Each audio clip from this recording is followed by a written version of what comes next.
Namaste to everyone. Today I would like to speak about the Sapta Rishis. People, you have heard about Sapta Rishis. You think that they come in the Puranas here and now and do work. And that's how you think they are things of the past. But what you need to understand, they are eternal beings. They are our ancestors. Okay. How they are our ancestors? Let us know these things. See, once this creation came into existence and started functioning, we were as souls with Parabrahma Loka. In our condition was, for sake of understanding, it is impossible to describe the structure and the capacity of soul with whatever words you have. We were with Parabrahma as, let us say, like dewdrops on the windscreen.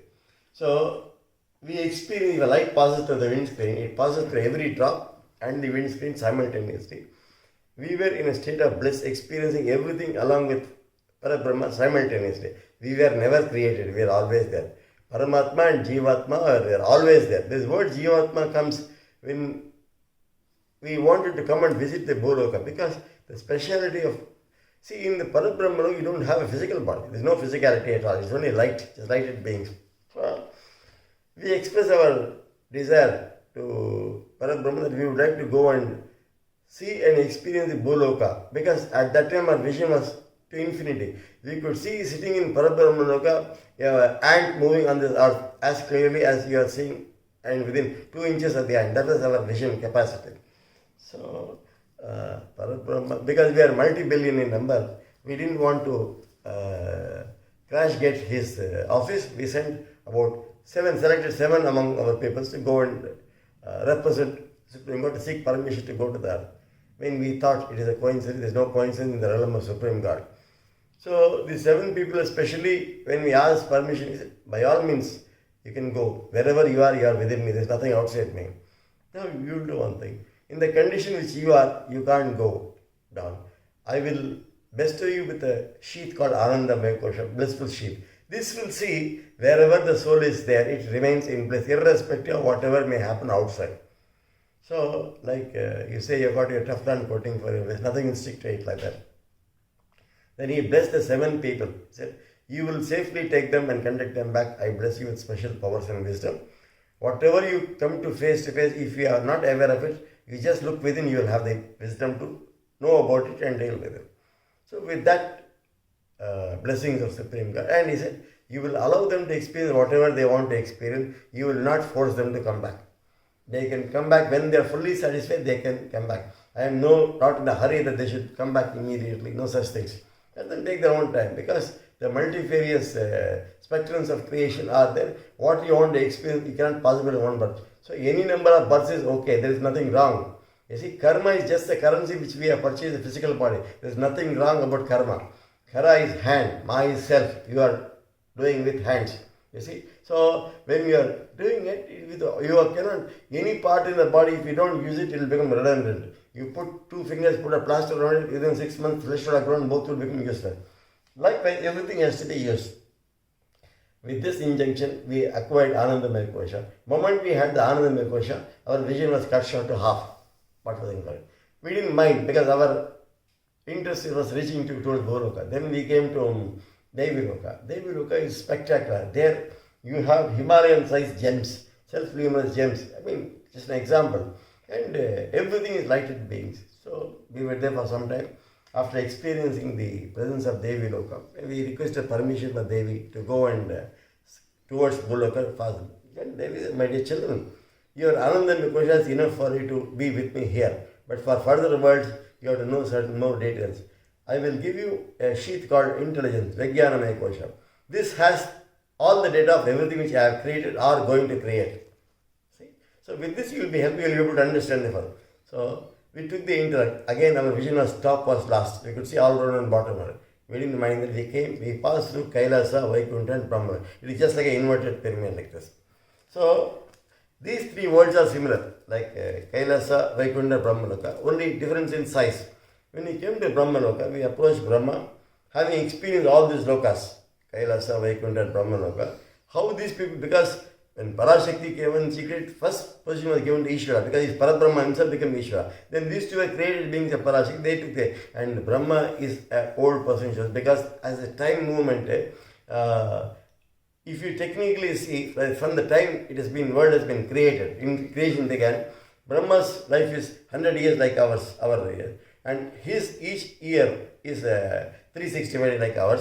And every day is 4.32 billion years, 12 hours, twice that into 365. Like that, we completed 7 years, 7 births, and the 8th birth in the second half of his life, he has completed 50th year, and first day, first hour, first minute, first second, we are there. This is his time frame. Now, entire lifetime of Brahma is 1 day of Mahavishnu. That means Mahavishnu is 7.5 days old. Entire lifetime of Mahavishnu is 1 day of Ishvara. So you can understand. So right from the time creation, as per our thing, Devi is only a few days old. And she was created, she was about 11 years, just mature. That's how it's structured. That is how Parashakti was. So like that we passed through all these lokas, and finally when we came to Brahma Loka, Brahma said, my dear children, see, so far whatever you have passed through spiritual matter, here everything is single, there is no duality at all. In the further material world, there is duality. Till Brahma Loka, there is no material. It's only pure lighted beings. You see, there is no bondage, no karma, nothing. The moment we have to go to Satyaloka, he said, I have to give you some facility further. Your Anandamaya kosha, Vijnanamaya kosha enough. It's not enough. I will give you Manonmaya kosha. With the help of this Manonmaya kosha, you will be able to understand the duality of the further world, and you will be able to, and I will tell you the properties of Manonmaya kosha. It is made up of a material similar to that of space. Okay? You can stretch to infinity. With the help of this, you can travel to all the 18 worlds and know about all this world. Second thing, it has got a filter. It will allow only the experience. When you are going to earth and get the physical body, it will have a filter. It will allow only the experience which is required by the soul. If you are going to give any extra experience, it will remain as a residue outside. Now I am giving it is clear and transparent. It might gradually become opaque by the residue. That is what you call as karma. Then he said, on the return journey, you must hand it over back to me as I have handed over. Spick and span as clear. He said, yes, we will do it. And he said, I want you to choose yourself how you should be. How do you want to be? 1, 2, 3, 4, 5. Some people wanted to be alone, like our Srinivas. So, just an example. So, and some people wanted to be 4, somebody wanted 5, this kind of one. Then what happens when you choose a 4, one is given male Manonmaya kosha, other 3 is given female Manonmaya kosha. If you say 5, 1 is given, this is just like the structure of an atom. See, you cannot ask why hydrogen has got oxygen has 16, why uranium has got 239. That's how they are designed, the structure. So with that we came. When this was given, there is no physical body. So when you find this, suppose I am there, I have got 6. I chose to be 7, 1 plus 6.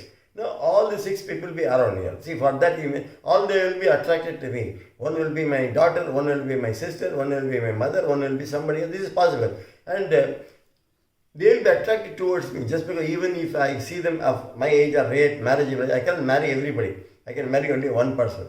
And whatever punya which I do, automatically goes to all the 6. 50% is distributed by all the 6, 50% remains with me. This is the commitment. And when you go back, you cannot go back alone. The whole team has to go back. That means I and the 6 have to go back together. So whatever spiritual activity you will do, it will automatically be credited to all their efforts. And whatever they will be doing, it will say whatever punya the ladies do, it is theirs only. And whatever punya the man does, 50% goes to his spouse. And those who are single, it does not go to anybody. It remains with them only. This is how it is. With this injunction he gave us, and we descended to Satyaloka. And these worlds are huge and infinite in size. See, like you can say that Earth, there is solar system. No, there is a multiple solar system in each of these worlds. When we descended to Satyaloka, the Lord of the Loka, he put a stamp on our Manonmaya kosha. Why they put a stamp? The stamp will attract you to that place because this place is infinite. Like you are going to some place on the earth, you have a landmark. After this bank, I'll take a right turn. After this temple, I'll take a left turn. There is no such thing. There is no indication. So this will automatically attract you to that word.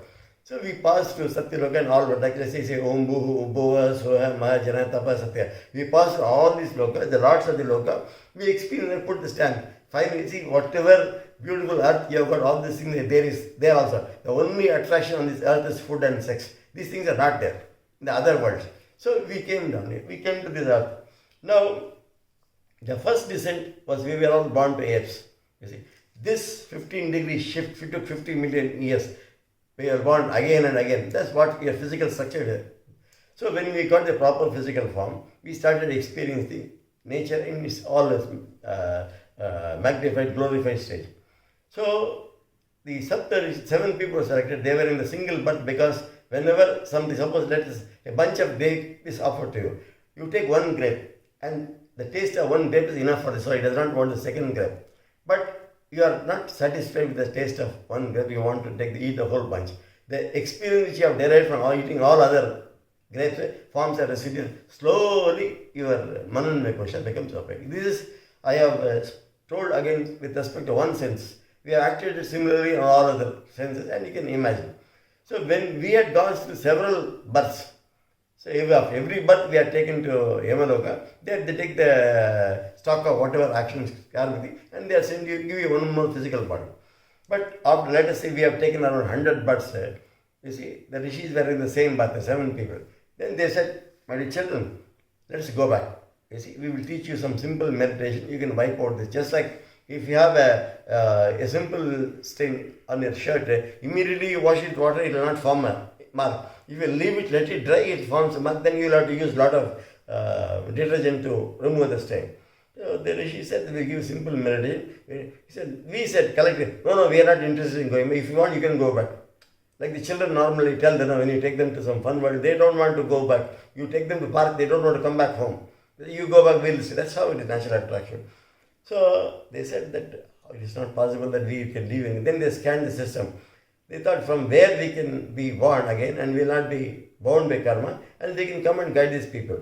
At that time they shown the Satya Loka, there is no karma. They are 95% spiritual activity, only 5% material activity. The 5% material activity is only doing yajna, homa for the benefit of all the other worlds. So they were born there. Their physical birth is not like here. Once you enter astrally, you will get a physical body of 16 years of age, and that will last for 60 years. Their advantage is there. Our 1 year is 1 day for them. So they remain there, and they have no karma. They regular contemplation. They are serving the cosmic agenda. They are there. All of them are born there. So one by one, whenever there is requirement there on that, they will be born here. Now, this happened, and they started coming astrally and guiding people. But gradually, what has happened? The residue of this karma which people started doing, experience they are having, it is so excessive they could not see the Rishis coming. Even if they come and stand in front of the people, the mind was fully clogged by the screen of residue of experiences. They are not able to see. Then they thought it is becoming a problem. If they are not able to see, how they get? Then they selected few people among them who were still able to see them and gave them meditation and wiped out all the Anandamaya. They were in tune like this. And these people, they selected 1,44,000, 12,000 each should accept. Same thing is given in Book of Revelation. The sacred seven chose 12,000 from each house, and they became the workers of the Rishis. You see, this is there, and even Quran speaks, they speak about 124 lakhs, but it's all right. These are all messengers of God who will be communicating with the earth time and again. My Guru Sri Ambarish Varma was one such worker. That's what he chose to call himself. Though he was, say, Vishwamitra asked Rama to come and work for him. Who is greater? You have to think like that. So that is how it is. So to these workers they started guiding, and like I said, my Guru Ambarish was one such worker, and he gave all this information which we are giving to us, and we taught us. I got initiated into Saptarishi Marga in 1974. I continued to do, and by the time 79 I had come into Turiya stage, and I was waiting for Paripura. He said that will happen automatically. That happened about a month back, you see. And my perception of world is different. I look at things differently because I have no residue in my manana. My manana is a spick and span and clear as it is when I came designated first time. I eat when I am hungry. I will not eat in excess, and I will not eat whenever this food is available. I will eat only when I need to eat. I am very clear about that. So my Guruji, Sri Ambarish Varma, trained me to be a worker. Just like nowadays, even joining in big companies, the man is selected by existing people only because they want to know, because they want to have proper reference, because they simply don't want to pick up. See, now that is how Marmaji had, my Guru Ambarish Varma, he had mentally decided, I am the guy who is to take over. So gradually, he never declared that to anybody, and he had told the group, The next worker will be from this group, but none of you will know him. So, like that, I've been revealing information to the world now and then, and because of my connection and grace of my Guru and my activity, I am been living only for the welfare of the world. Personally, I have no interest. I have nothing personal. I am too universal to be personal with anybody or anything. This is how I am. And even in my home where I live, when I go out, my wife will ask, "Where are you going?" I said, "I will not know. I do not know." "When will you come?" I said, "I do not know." "How can you go?" Like, "I do not know. Only when I get out of the house, I will get instruction where to go." Like, she'll ask, "Are you coming for lunch or not?" I said, "Yes." I said, "Around what? Around 2 to 3 I'll come." Then if I say I'm not coming for lunch, then where will you eat? I do not know. I have been living like that and lying like this for more than 14 years. It's been going on. Now, this is why. Now, today I would like to speak about all the Saptarishis, one by one. See, they had different times, they also entered the earth, being Satyaloka when they had earth. I will tell you about one birth of Brighu Maharishi. So, there was in the Naimisharanya, is a place where continuously, even today, the Rishis are there, questions are asked, somebody is addressing, continuously it's happening. There was a person who was adept in astrology. He drew the chart and said that anyone who is having this kind of planetary configuration, he is going to bring down a great soul to the earth. So one of the sages, he showed the horoscope of his child and he said, "Yes, this is the perfect horoscope, it matches." Then he said, "You have said that this person is going to bring down a great soul, he must have a Sadharmini. Now can you cast a horoscope of the girl who is going to match this horoscope?" So that sage cast this horoscope. Then another sage said, "See, my daughter seems to be, you check up." He said, "Yes, so we will perform this marriage." And the marriage was performed in Naimisharanya. Naimisharanya falls in the place, a forest near Madhya Pradesh, centralized Madhya Pradesh.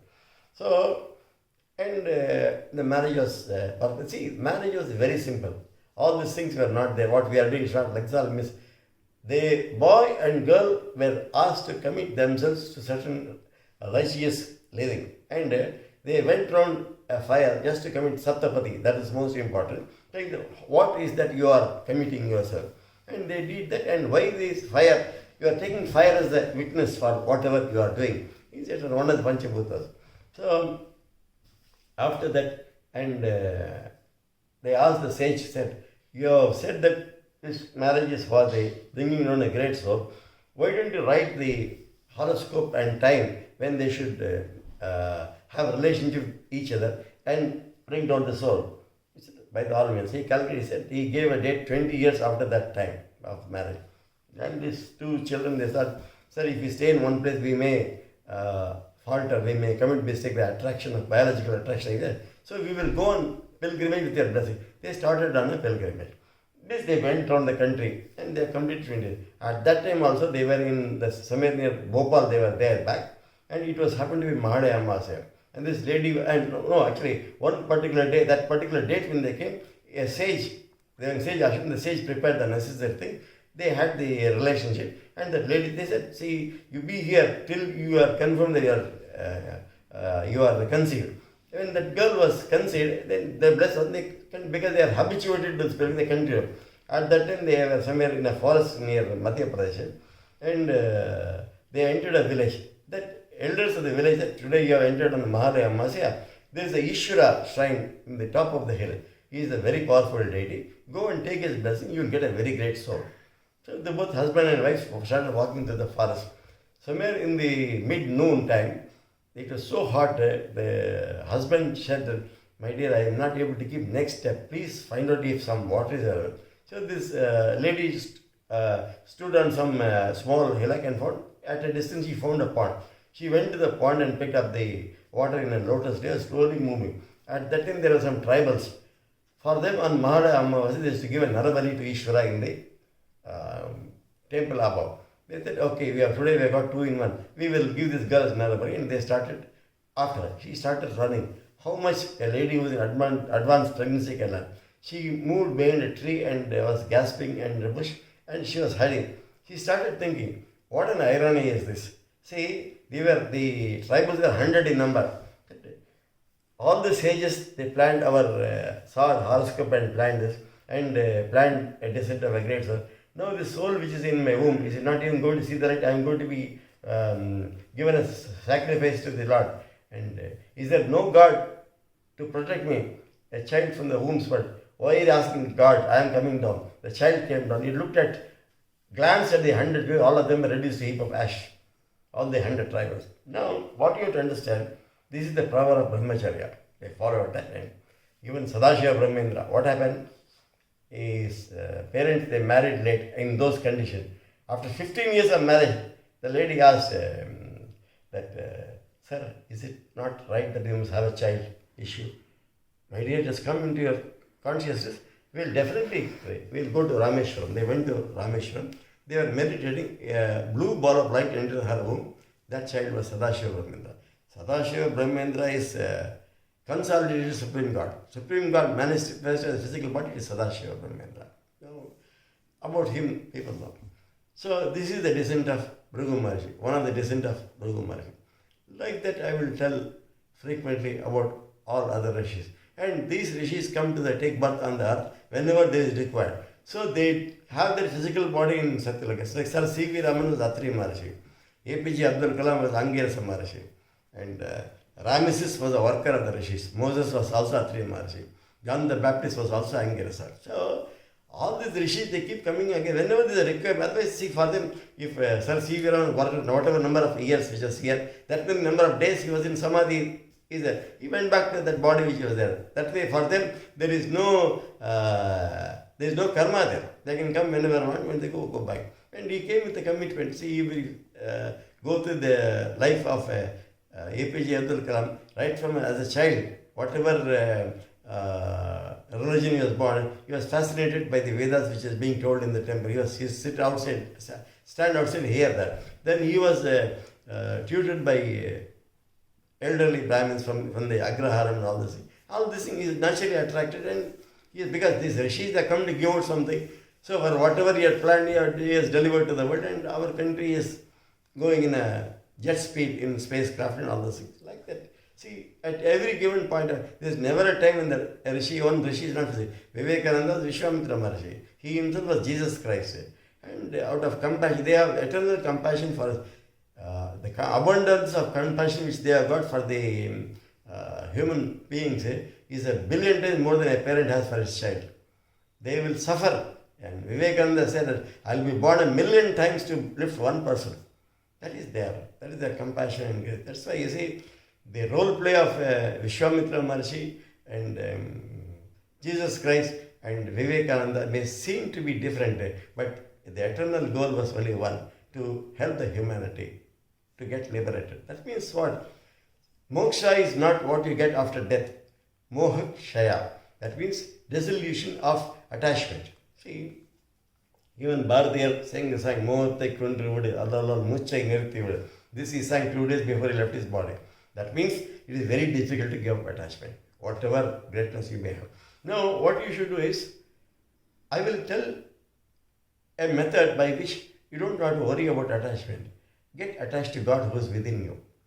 Once you get attached to God within you, it is all other things will leave you. You see, then you will be, when you have no attachment, everything is yours. If you are attached only what you are attached to, see, the entire creation, the manifested form, if you remove the space element from the matter, it will come to the size of needlehead. Science is saying that. So when that being everything is only a projection. Now you must understand, yourself or Atman is a total projection of Supreme God. The manifested creation is a fractional reflection of yours. So when you go and stand in the Himalayas, you get thrilled. You know why you get thrilled? The original is within you.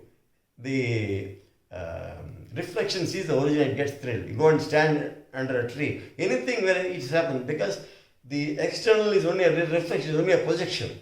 The core of that end is your own self. This awareness will come to people naturally through meditation. And here, to be born any number of times in the earth is not wrong. See, people say that it is a karma. So what? If you are born, you have got physical. What do? You do action. What is wrong in doing action? Only thing is you do take any number of births, take 1 billion births, nothing wrong. But when you are performing the deeds, be aware that you are not the doer. Then you will be born again and again, not because of to work out your karma. Karma is the currency with which you have purchased the physical body. You have come to, the magnificence of earth is so much you can't experience in one birth. For that itself you will take 1,000 births. I'm just giving a number, not specific. You can take, and the day you feel that yes, I have experienced the entire earth, all this thing. Now let me go back. At that moment itself, your system, the self which is with you, will give you the program how to liberate you. You don't need any physical gurus to guide you. You are understanding. See, if your seeking is genuine, you will find a genuine master come and seek of you. Just like you have teachers from LKG to PhD. You don't carry the same teacher always. There will be different teachers teaching at different levels. But just because you have come to PhD, even if you see the teacher of LKG, you venerate her as you would venerate your professor. No, she is only LKG teacher. You will not say that. You see, she taught you the first alphabet. She taught you. You will have respect for that. Like that, this will go on. And everyone, and liberation is not what you get after death. That's nonsense.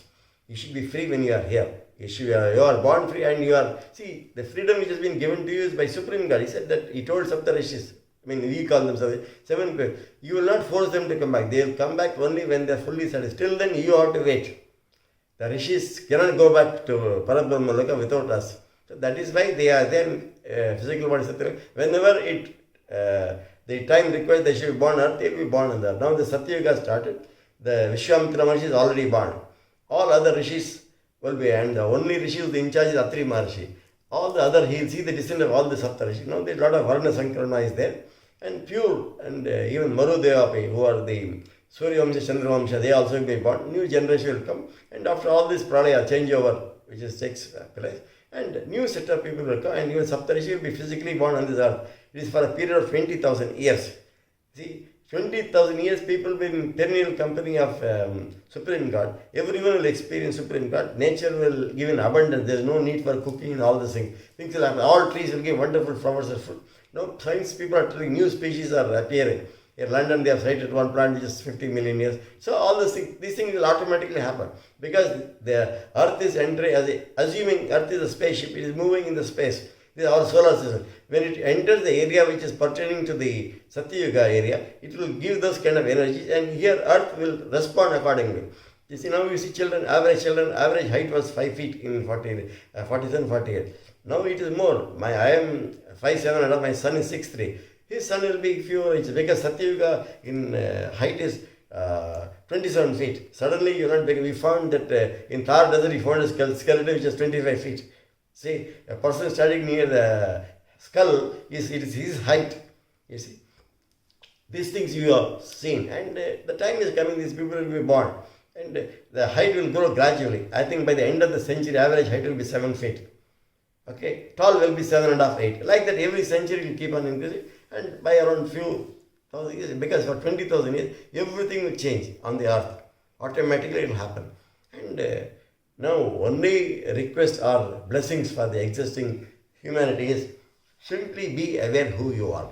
There is nothing for you to do. Simply try to be, because everyone's consciousness is embedded with their God-ordained agenda. See, I will tell you in your terms which are used to. Everyone has been given a software. Everyone has given the password. Once you access the password by meditation, once you get that, every day, moment by moment, the software will guide you what you need to do. That will be God-ordained agenda. What it is, you cannot ask anybody. No other master can. I can't even tell it to my own daughter. I do not know. It is not that this facility is very private between that person and God. So, just for an example, don't look for any, just the password is in our terminology, you get some letters and words, but here it is not very, it is a state of consciousness. The meditation, you will attain a state of consciousness where you will transcend the body, mind and time. That means you have got your password. Afterwards, whatever activity you will do is God-ordained agenda. It is being performed by God, not by you. See, you have served, so you deserve. You have served the humanity, so you deserve. So they will do it. When that is happening, how can they bind? Suppose I take you to a hotel for a coffee. Oh, you should pay. I will pay. I have taken you. So it is by the choice of Supreme God. And you must understand, every single individual human being is spark of one and only Supreme God. So it is Supreme God who is experiencing His own world. It is affair between Supreme God and His creation. Why should we worry? Why should we get stuck? Why should we be punished? Our suffering should be Hindi suffer, not English suffer. There is no suffering here at all. Suffering because, see, one thing, the mind has a facility, whatever it consists, you will have to achieve it. If not in this part, some other part. So it is only proper mind management. Like every cell in your body has got a life of around 6 months. After 6th month, it modifies itself depending upon the situation in the body it is required. It never dies. Now what has happened? Mentally we are programmed. At 60 we are retiring. Now I have retired, I have finished my responsibility, I have my children's marriage. Now I have to go back to that. You mentally give a program to the system that you want to die. Then the cells start dying. You see, there is no need to die. See, no, because you are simply, and who says that you must get disease at 40 you can have BP, at 50 you can have sugar, who the hell says this? No such nonsense.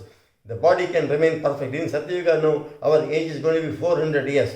So gradually, suddenly we will not become poor. Now average is, you see the obituary column, it is 90, 85, above and above. You see, very rarely you see around 60, 62 people die. Average is 85 and above, 90, 92. And the people who are born after 74, they will easily see 100 years of life. You see, and that is Satyuga started. So gradually the age also increase, height will next, maybe by next century people live up to 140 years. Or like this, maybe in about 1000 years we will be living for 400 years. And everything will change accordingly. You see, this is the information given by Brighu Maharishi. Jai Shri Ram. Shubham Bhuyat.